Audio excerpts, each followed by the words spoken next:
Hi guys, welcome or welcome back to my channel, and if you're new, please consider subscribing before you exit this video. That being said, let's just dive right into it. आज मैं 2007 में आई हुई horror thriller film dead silence को explain करने जा रही हूँ. Little backstory here, this was actually my first horror film and after this I got so spooked out कि मैंने अगले एक साल तक कोई और मूवी देखने की हिम्मत तक नहीं करी थी. एनीवेज, इसकी IMDb रेटिंग 6.1 आउट ऑफ 10 है. ये रॉटेन टमेटो पे 21% फ्रेश है और इसका मेटाक्रिटिक स्कोर 34% है. ये मूवी आपको नेटफ्लिक्स पे देखने को मिल जाएगी. बाय द वे, इसको उन्हीं लोगों ने बनाया है जिन्होंने सॉ और इंसीडियस सीरीज़ को भी बनाया है. ये एक्चुअली जेम्स वॉन की 4th डायरेक्टेड फिल्म है, तो उससे आपको थोड़ा आइडिया लग ही जाएगा कि ये कैसी मूवी होगी. मूवी की शुरुआत एक बारिश होते हुए रात से शुरू होता है, जहाँ पे लीसा और जेमी उनके अपार्टमेंट में दिखाई देते हैं. वो अपने पहले चाइल्ड को एक्सपेक्ट कर रहे होते हैं और पाई फिक्स करने के लिए जेमी कोशिश कर रहा होता है जिससे कि डिनर बनाया जा सके, मगर उससे हो नहीं पाता है. तो वो लोग टेक आउट करने का डिसाइड करते हैं. आगे चल के उनके दरवाजे पे नॉक होता है और वहाँ पे एक पार्सल पड़ा हुआ होता है जो वो लोग एक्सपेक्ट भी नहीं कर रहे होते. उस पार्सल को खोलने पे उनको उसके अंदर एक मैनिक्विन डॉल मिलता है जिसका नाम बिली है. इसका सॉ मूवी वाले बिली से कोई लेना देना नहीं है, डिस्पाइट कि दोनों के डायरेक्टर जेम्स वॉन ही हैं. बिली काफ़ी ज़्यादा क्रीपी दिखने वाला डॉल होता है और उससे लीसा को उसके एक होम टाउन का लेजेंड याद आता है जो मैरी शॉ नाम की औरत के बारे में होता है जिसके पास काफ़ी सारे डॉल्स थे. उस लेजेंड के अराउंड जो सेइंग होती है उसका मतलब ये है कि अगर आपको उसकी स्पिरिट दिखाई दे तो कुछ भी हो जाए मत चिल्लाना. अगर आप चिल्लाओगे तो वो आपका टंग रिप आउट करके ले जाएगी और अपने मुंह में अटैच कर लेगी. लीसा को जल्द ही मालूम चलता है कि वो सिर्फ लेजेंड नहीं है, मतलब जेमी उनके लिए जब खाना लेने के लिए बाहर जाता है तो वो चादर से उस डॉल को बेड पे बिठा के ढक देती है अपने हस्बैंड को डराने के लिए. अचानक से ऐसा लगता है जैसे पूरा टाइम स्लो हो गया है और जितनी भी आवाज़ें थी बैकग्राउंड की वो अचानक से बंद हो गई होती हैं, जैसे कि डेड साइलेंस का एनवायरनमेंट पूरा क्रिएट हो गया हो. मैरी का हर अटैक के पहले same he bend of time and bend in sound होता है. उसके बाद जैसे उस डॉल में जान आ गई हो वो लीसा को अटैक कर देता है. लीसा क्रॉल करके कमरे से बाहर आने की कोशिश करती है और उसको खून वाली खांसी हो रही होती है, मगर उसको स्पिरिट वापस कमरे के अंदर खींच लेता है. अब मैरी एक्चुअली में एक वेंट्रिकुलिस्ट होती है, तो वो अपने विक्टिम्स की आवाज़ कॉपी करना जानती है. वो चीज़ हम तब देख पाते हैं जब जेमी वापस खाना लेकर घर आता है तो उसको लीसा जो ऑब्वियसली मर चुकी है उसकी आवाज़ में कोई बुला रहा होता है. वो आवाज़ फॉलो करते हुए अंदर जाता है तो उसको लीसा की बॉडी मिलती है जिसका ऑब्वियसली टंग कटा हुआ होता है क्योंकि वो चिल्लाई थी. अब कोई एविडेंस नहीं होने की वजह से ये तो प्रूव नहीं हो पाता है कि पपेट ने ही लीसा को मारा है. जो डिटेक्टिव होता है इस केस का, डिटेक्टिव लिप्टन, उसको साफ साफ लग रहा होता है कि जेमी ने ही लीसा को मारा है, मगर फिर भी वो उसको जाने देता है अभी के लिए क्योंकि उसके अगेंस्ट भी उसके पास एज सच कोई एविडेंस नहीं होता. मगर फिर भी वो जेमी पर नज़र रखने का डिसाइड करता है. जेमी ठान चुका होता है कि वो प्रूव करके ही रहेगा कि पपेट ने उसकी वाइफ को मारा है, तो वो वापस से अपने अपार्टमेंट में जाता है जहां उसको वो पपेट ज़मीन पे पड़ा हुआ मिलता है. उसकी लाइनिंग को जब वो फाड़ता है तो उसको उसके अंदर पुराने स्टाइल में लिखा हुआ एक एड दिखता है जो मैरी शॉ और बिली के वेंट्रिकुलिस्ट एक्ट का होता है. वो एक्ट का जो एड है वो उसके होम टाउन रेवन फेयर का होता है, तो वो उस पपेट को लेके अपने साथ अपने होम टाउन की तरफ निकल जाता है. वहाँ उसको अपना होम टाउन काफ़ी ज़्यादा बुरे हालत में दिखता है और सारी दुकानें तक बंद हो चुकी थी. जब वो अपने घर पहुंचता है तो उसके फादर की एक जो नई वाइफ होती है वो दरवाज़ा खोलती है जिसका नाम एला है. वो बोलती है कि उसके फादर बदल चुके हैं, पहले जैसे नहीं है मीन टाइप, जब से उनको 2 महीने पहले स्ट्रोक आया था उसके बाद से. जेमी इस चीज़ से कन्विंस नहीं होता है क्योंकि वो काफ़ी ज़्यादा बुरा फादर रह चुका है जेमी के लिए, जो उसको हमेशा अपने से दूर करके रखता था. वो मैरी शॉ के बारे में पूछना शुरू करता है मगर एला उस बात को काट देती है बोलते हुए कि वो एक सिली गोस्ट स्टोरी है और उससे ज़्यादा कुछ भी नहीं. अगेन जेमी इस चीज़ से कन्विंस नहीं होता है क्योंकि उसे लग रहा होता है कि इस बात में सिर्फ इतना सा ही नहीं पर आगे भी कुछ छुपा हुआ चीज़ है. तो वापस अपने होटल आता है, उस चीज़ के बारे में खुद ही एक्सपीरियंस करता है. उसके रूम के बाहर की neon light on end of होने लगती है और फिर से वो पूरा कमरा शांत हो जाता है और धीरे धीरे जो पपेट डॉल है उसकी आइज उसके तरफ घूमने लगती है. जेमी की नींद अचानक से खुलती है और उसको बिली खड़ा हुआ दिखता है, मगर अगले ही सेकंड वो वहां से गायब होकर सोफे पे बैठा हुआ होता है. उसको उसके बाद मैरी की स्पिरिट पर्दे के पीछे दिखाई देती है जो कोने में है, मगर उसके लाइट ऑन करते ही सब नॉर्मल लगने लगता है. तो maybe it was just a dream.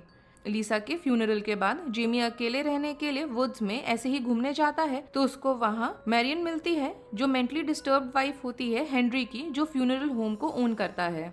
उसको देख के ऐसा लग रहा होता है कि जैसे उसका किसी तरह से डेड लोगों के साथ कनेक्शन है और वो मैरी के स्पिरिट के साथ बात कर रही होती है। उसको मालूम होता है कि वो खतरनाक है और वो जेमी को बोलती है कि वो उस पपेट के डॉल को गाड़ दे कहीं। वो सेमेट्री में उस डॉल के कोफिन को खोलता है खोद के और बिली को उसके अंदर डाल देता है, मगर जब वो वापस आता है अपने होटल रूम में तब उसको बिली वहाँ बैठा हुआ दिखता है जिसको डिटेक्टिव लिप्टन ने वापस खोद के निकाल दिया था। उसको लगता है कि जेमी उस डॉल को इसलिए गाड़ रहा था क्योंकि वो किसी तरह का एविडेंस है जो उसकी 5 के मर्डर से रिलेटेड है। उसको अभी भी सुपरनैचुरल जैसा चीज कुछ नहीं लग रहा होता है और वो बिली को अपने साथ लेके जाता है और अगले दिन वो अपने ही होटल रूम को, जिसको वो किसी तरह से अनलॉक छोड़ा हुआ होता है, वहीं पे उसको छोड़कर आ जाता है। जेमी कमरे में आसानी से चला जाता है और बिली को अपने साथ फ्यूनरल होम वापस ले आता है, जहाँ हेनरी उसको देख के शॉक हो जाता है और उसको बोलता है he should not have that, it's hers. जैसे कि हेनरी के सामने वो मैरी शॉ का नाम लेता है, हेनरी अंदर से जैसे कांप गया हो, डरा सा नजर आता है और बोलता है कि उसका नाम यहाँ मत लेना। बाकी लोगों की तरह उसके होम टाउन के वो भी डिनाई करते रहता है उस लेजेंड को लेके और प्रिटेंड करता है कि ऐसा कुछ भी नहीं हुआ है। जेमी उसको थोड़ा सा जोर देता है तो हेनरी फाइनली पुराने दिनों की बातों को याद करके उसको रेवन फेयर के बारे में, जब वो उसके पीक पे होता है, बताने लगता है। वो अपने पर्सनल एक्सपीरियंस बताता है कि वहाँ जब वो छोटा हुआ करता था और वो ओरिजिनल शो में जब गया था जो मैरी एंड बिली परफॉर्म करते हुए ओपुलेंट थिएटर में उनके टाउन के लेक के पीछे वहाँ पे थे। वहाँ पूरा थिएटर पैक था लोगों से और वो दोनों अपना एक्ट परफॉर्म कर रहे थे, कुछ खास नहीं था पर वो, मगर आगे दोनों की बातों के बीच में ऐसा लगने लगा था कि जो एक्ट करने का है वो ज्यादा ही रियल हो चुका है, टू द पॉइंट कि बिली एक्चुअली में अलाइव लग रहा था और उसको मैरी एज सच कंट्रोल नहीं कर रही होती। आगे उस भीड़ में एक बच्चा बोलता है कि वो उसके लिप्स को मूव करते हुए देख सकता है और उस पर बिली गुस्सा करके चिल्लाने लगता है कि वो उतना ही असली है जितना कि वो छोटा बच्चा। और इस चीज को सुन के पता नहीं क्यों वहाँ के लोग अपलॉज करने लग जाते हैं। मैरी उस बच्चे को ऐसे घूर रही होती है कि जैसे if looks could kill he would be dead. Henry आगे बोलता है कि कुछ हफ्तों के बाद वो बच्चा गायब हो गया था और उसके कुछ समय के बाद मैरी का मर्डर हो गया था। उसको उसके डॉल्स के साथ बरी कर दिया गया था जिनको वो अपने बच्चों की तरह ट्रीट करा करती थी, सारे 101। हेनरी के फादर ने उसकी एम्बामिंग करी होती है एंड उसको एक अजीब सा रिक्वेस्ट भी आया होता है कि वो उसको डॉल के तरह ही बनाए, मगर ऐसा लग रहा होता है जैसे उसकी स्पिरिट वापस आ गई है क्योंकि हेनरी को वो दिखाई देती है बेसमेंट में जहाँ उसकी बॉडी को प्रिपेयर करा जा रहा था। ऐसा लग रहा था कि वो मरने के बाद पूरे टाउन को प्लेग हो गया है डेथ से लेके, और काफ़ी सारे फैमिलीज का मर्डर भी हुआ था वहाँ। उन सबका टंग रिप्ड आउट था और उनको स्टेज करा गया था पिक्चर्स के लिए, जो काफ़ी ज़्यादा देखने में डिस्टर्बिंग था। सबको मालूम था कि वो तब तक सबका खून करती रहेगी जब तक सब लोग चिल्लाना बंद नहीं करेंगे। उसको वो आगे याद करके बोलता है कि वो थिएटर में ही रहा करती थी, जिसके बाद जेमी डिसाइड करता है कि वो खुद वहाँ जाके इन्वेस्टिगेट करेगा। वो थिएटर रुइंस में पड़ा हुआ होता है, आधा लेक में डूबा हुआ। वो किसी तरह से अपना रास्ता बनाते हुए अंदर जाता है और जल्द ही अपने आप को मैरी के पुराने वाले कमरे में पाता है। वहाँ उसको उसकी स्केचबुक मिलती है जिसमें उसने डॉल्स डिज़ाइन किए हुए होते हैं और एक डॉल को उसने मार्क करा हुआ होता है एज अ परफेक्ट डॉल। उसको न्यूज़पेपर आर्टिकल्स मिलते हैं उस मिसिंग बच्चे के बारे में और उसको मालूम चलता है कि वो उससे रिलेटेड है जिसको मोस्ट लाइकली मैरी ने मारा था। वो जेमी के ग्रेट ग्रैंड अंकल टाइप्स कुछ लगते हैं और फिर से आवाज़ें आनी बंद हो जाती हैं और अब बस जेमी की सांस लेने की ही हल्की हल्की आवाज़ आ रही होती है। उसको मैरी की झलक दिखाई देती है शीशे में और वो डिसाइड करता है कि वो वहाँ से निकल जाएगा। वापस फ्यूनरल होम में ऐसा लग रहा होता है जैसे मैरियन बिली से बात कर रही है, जिसको देख के हेनरी काफ़ी ज़्यादा कंसर्न्ड होता है। उसको अपने घर के क्रॉल स्पेस से जैसे किसी की रोने की आवाज़ आ रही होती है और उसको लग रहा होता है कि कहीं वो उसकी वाइफ तो नहीं है, मगर पहले उसको वो डॉल हेलो बोलता है और अंधेरे में से उसको मैरी दिखाई देती है हंसते हुए और उसको मार देती है उसके टंग को रिप आउट करके। हमको मालूम चलता है कि कैसे वो अपने विक्टिम्स की आवाज़ों को लेती है जब वो अपने मुंह से एक लंबा सा टंग निकालती है एंड उसमें वो हेनरी के टंग को अटैच कर लेती है। जेमी वापस जाता है अपने फादर को कन्फ्रंट करने के लिए माइकल की डेथ से रिलेटेड और उसको मालूम चलता है एक्स्ट्रा लेयर्स हैं डेथ से रिलेटेड। माइकल जब मिसिंग हुआ था तब सब लोग मैरी पे ही शक कर रहे होते हैं बिना किसी एविडेंस के हुए, और टाउन के लोग इकट्ठा होकर जस्टिस अपने हाथ में ले लेते हैं और उसको मार डालते हैं। वो आगे बोलता है कि वो ज़्यादा टाइम तक मरी नहीं थी और जल्द ही वापस आ गई थी उनसे बदला लेने के लिए, जिनके जिनके हाथ से उसका मर्डर हुआ था। एक एक करके उसने मेंबर्स को सारे फैमिलीज़ के मार डाला था जो लोग रिस्पॉन्सिबल थे, और अभी तक वो चीज़ कंटिन्यू हो रही है। इसी वजह से लीसा को भी मारा था, क्योंकि जेमी और उसके फादर के बाद उसका unborn child next in line थे। ये सुनने के बाद जेमी समझ जाता है कि वो अपने फादर और उनके पहले वाले जनरेशन्स के हाथों हुए हुए मिस्टेक को अभी तक भुगत रहा है। वो वहाँ से निकल ही रहा होता है कि उसको लिप्टन मिलता है और वो बिली के बारे में पूछता है, और ये भी कि वो उसके 100 डॉल्स को मैरी के बच्चे जो होते हैं उनको खोद के कौन निकाल दिया है उनके ग्रेव से। वो फाइनली जेमी को अरेस्ट करने आया होता है, जब तक कि वो सच ना बताए other than the ghost and spirit related stories, जिसको वो समझ नहीं पा रहा होता है। तभी उसको हेनरी का फ़ोन आता है, मगर उसकी आवाज़ जेमी को कट के आ रही होती है, मगर वो डिसाइफर कर लेता है। वो उसको बोल रहा होता है कि उसकी इनोसेंस प्रूव करने का रास्ता उसने ढूंढ लिया है और उसके लिए वो उसको वापस थिएटर में ही मिलना होगा। मगर हेनरी तो, जैसा हमको ऑलरेडी मालूम होता है कि वो मर चुका है, तो वो एक्चुअली में मैरी होती है जो अपने वेंट्रिकुलिस्ट पावर का इस्तेमाल कर रही होती है। जब जेमी वहाँ पहुँचता है तो उसको ल्योर करने के लिए वो दोबारा से वैसी आवाज़ें निकाल के बात कर रही होती है जिससे कि वो उसके पुराने वाले कमरे तक आ जाए, मगर वहाँ उसको हेनरी नहीं मिलता। इंस्टेड लिप्टन वहाँ खड़ा होता है अपने हाथ में शॉटगन पकड़ा हुआ। वो लोग दोनों मिलके नीचे जाने लगते हैं थिएटर के और अंदर, और जैसे जैसे वो पहुँचते हैं अंदर, उनको दिखाई देता है कि मैरी वहाँ अपने डॉल्स को कहाँ बनाया करती थी। लिप्टन को ज़मीन पे पड़ा हुआ एक डॉल मिलता है और वो उसको उठा के पीछे फेंक देता है, जो एक बड़े से पर्दे से जाके टकराता है, जिसके पीछे जहाँ पे जब पर्दा गिरता है तो हमको मालूम चलता है कि वहाँ पे एक बहुत बड़ा सा केस है जिसमें उसके सारे 100 डॉल्स डिस्प्लेड होते हैं, मगर वहाँ अभी भी बिली नहीं होता। उसको लाल रंग का कपड़ा मिलता है जिसके पीछे कुछ और छुपा हुआ लग रहा होता है। उसको हटाने पे उनको माइकल की बॉडी मिलती है जो एक दो रस्सी से जुड़ी हुई होती है, जैसे कि वो पपेट जैसा दिखाई दे।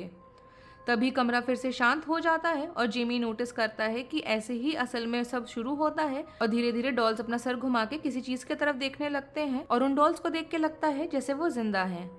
जेमी को वहाँ पे 100 मूवी वाला बिली भी मिलता है कोने में पड़ा हुआ, और कुर्सी पे क्लाउन डॉल पड़ा हुआ होता है जिसको मैरी ने पोजेस करा हुआ होता है। जेमी जब उसका नाम चिल्ला के डॉल के सामने बोलता है तो इन रिप्लाई मैरी उसको क्लेवर बोलती है कि उसने उसके ट्रिक को पकड़ लिया। जब वो उससे माइकल के बारे में पूछता है तो वो कंप्लेन करने लगती है कि कितना मुश्किल होता है एक परफेक्ट डॉल को बनाना, और ये भी कि कभी कभी उसको बनाने के लिए उसको अलग अलग ह्यूमन पार्ट्स की भी इस्तेमाल करने पड़ते हैं। वो जेमी को बोलती है कि उसके पास उसको बताने के लिए एक सीक्रेट है, और वो अपने फैमिली का लास्ट नहीं है बल्कि उसका अनबॉर्न चाइल्ड उसका लास्ट होता जिसको वो मार देती है, मगर जेमी को उस अनबॉर्न चाइल्ड के बारे में तो पता ही नहीं होता है। तभी दो गोस्टली टाइप हाथ पीछे से उस क्लाउन डॉल के मुंह पे दिखाई देते हैं और उसको हवा में पकड़ के उठा लेते हैं। तभी लिप्टन गोली चलाता है डॉल की तरफ और डॉल टूट जाता है और मैरी बाकी डॉल्स के तरफ जाती है। वो उनको पोजेस करते हुए एक एक के तरफ जाती उनके थ्रू निकलती हुई दिखती है, और तब जेमी को रियलाइज होता है कि उनको सारे डॉल्स को खत्म करना पड़ेगा, तो वो उनमें आग लगा देता है और वहां से दोनों भागते हुए बाहर आने की कोशिश करते हैं, मगर उनके पीछे मैरी की स्पिरिट पड़ी हुई होती है। उनका भागते हुए पैर फिसलता है और लिप्टन गिर रहा होता है कि मैरी की स्पिरिट उसको पकड़ लेती है और उसका भी टंग निकाल देती है और उसको मार डालती है। जेमी पे अचानक से वो आती है और जिसकी वजह से वो नीचे पानी में जाके गिर जाता है जहाँ मैनिक्विन्स भरा हुआ होता है, और वो दूसरी तरफ से बाहर आता है। जब वो मुड़ के देखता है तो पूरा थिएटर में आग लगा हुआ होता है, मगर उसको पता है कि ये अंत नहीं है, क्योंकि अभी भी कहीं ना कहीं बिली तो बचा ही हुआ है। तो वो उसको ढूंढने के लिए वापस से फ्यूनरल होम जाता है। उसको वहाँ मैरियन के आर्म्स में हेनरी मरा हुआ मिलता है और वो उसको पूछता है कि वो वाली डॉल कहाँ है, जिसपे वो उसको बताती है कि जेमी का फादर उस डॉल को अपने साथ लेके गया है। ये सुन के वो शॉक होता है क्योंकि उसके फादर व्हीलचेयर बाउंड होते हैं और वो अपना घर छोड़ के कहीं बाहर नहीं जाते, मगर फिर भी वो बोलती रहती है कि उसको वही लेके गए हैं। बिना किसी और चॉइस के हुए जेमी खुद जाके देखने के लिए अपने पुराने घर में जाता है, जहाँ पे उसको अपने लाइफ का सबसे बड़ा सरप्राइज बोलो या शॉक मिलने वाला होता है।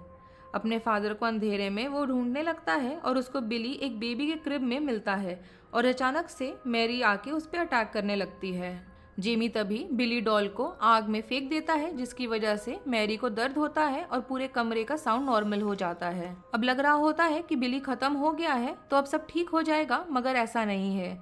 एक फाइनल रिडिकुलस सा ट्विस्ट पता चलना बाकी है। बिजली कड़कने से हमको जेमी का फादर कमरे में अपने व्हीलचेयर पे बैठा हुआ दिखाई देता है। जेमी जब उनके पास जाता है तो उसके बैक साइड पे वो देखता है कि उसके फादर का पूरा बैक साइड निकला हुआ है और वो अपने साथ उनके सारे रीसेंट इंटरैक्शंस का फ्लैशबैक करने लगता है। उसको मालूम चलता है कि वो एक्चुअली में एला है जो उसके फादर को पपेट की तरह से कंट्रोल कर रही होती है, और उस एक्सटेंट तक कि उसने एक ट्यूब टाइप का भी अंदर लगाया हुआ होता है उनके, जिससे कि वो जेमी के सामने उनको सूप खाता हुआ दिखा सके, जिससे कि प्रूव हो कि वो अभी भी अलाइव हैं। उससे मालूम चलता है कि असल में वो एला ही है, जो अननोन डॉल जिसका मैरी शोर बोल रही होती है एज अ परफेक्ट डॉल की बात करते हुए। मतलब जो उसने परफेक्ट डॉल का बुक में मेंशन करा हुआ होता है वो और कोई नहीं एला ही थी। वो एकदम ह्यूमन लाइक थी टू दी एक्सटेंट कि जेमी तक को मालूम नहीं चला। वो जेमी के सामने आती है और हमको एला के फेस में मैरी का फेस फ्लैश होता हुआ दिखाई देता है और वो डर के चिल्ला देता है, जिसकी वजह से मैरी को अपॉर्चुनिटी मिल जाता है कि वो उसको मार डाले।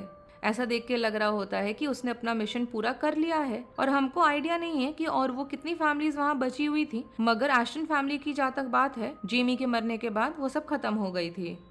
मगर एला अभी भी उसके साथ है एज अ डॉल, एंड वो शायद आगे भी लोगों को मारेगी, पर हमको इस चीज का मालूम कभी नहीं चलता है क्योंकि मूवी एक सीरीज फॉर्म में रिलीज होने के लिए ही बनी थी, बट वो आज तक कभी रिलीज हुई नहीं है।